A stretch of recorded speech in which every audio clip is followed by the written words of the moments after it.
वृंदावन के वृक्ष को मर्म न जाने कोय, डाल डाल और पात पात पे नित राधे राधे होय।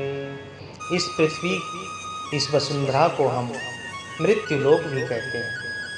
वो मृत्यु लोक में जिसका जन्म हुआ है उसका जाना सुनिश्चित है। ये जीवन का अकाट्य सत्य है कि जिसका जन्म हुआ है मृत्यु लोक पे उसका मरण भी अवश्य ही होगा। और इस मृत्यु लोक में जो भी आया है उसका जाना सुनिश्चित है। आया है सो जाएगा राजा रंक फकीर, कोई सिंहासन चढ़ चला कोई बंधा जंजीर। कितने राजा रंक फकीर हुए, जिसने इस मृत्यु लोक में जन्म लिया सभी का मरण हुआ। ये जीवन का अकाट्य सत्य है। खाली हाथ आए थे और खाली हाथ ही जाना है।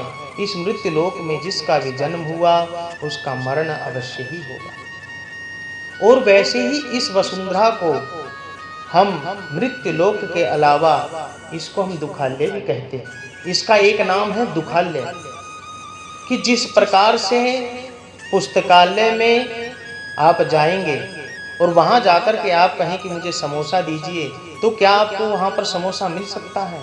कदापि नहीं। जिस प्रकार से पुस्तकालय में आपको कभी भी भोजन नहीं प्राप्त हो सकता, वैसे ही भोजनालय में जाने के बाद में आपको कभी भी पुस्तक नहीं प्राप्त हो सकती है।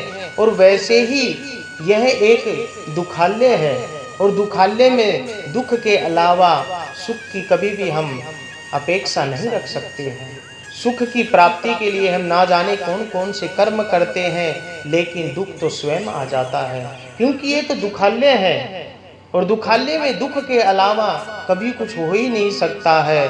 और इस दुखालय में यदि कोई जीव सुख अगर पाना चाहता है तो उसको परमात्मा का नाम का सुमिरन करना चाहिए, नाम का भजन करना चाहिए और उनका प्रभु का ध्यान करना चाहिए। क्योंकि नाम में ही वास्तविक सुख है। जो हम सांसारिक भोगों के अंदर में जिस सुख को हम ढूंढ रहे हैं, वस्तुतः वह सुख नहीं है, वह तो प्राणी मात्र का और भी बड़ा दुख है। और भगवान का नाम ही वास्तविक सुख है, और यही जीवन का सार है, और यही भगवान का नाम मुक्ति का भी द्वार है।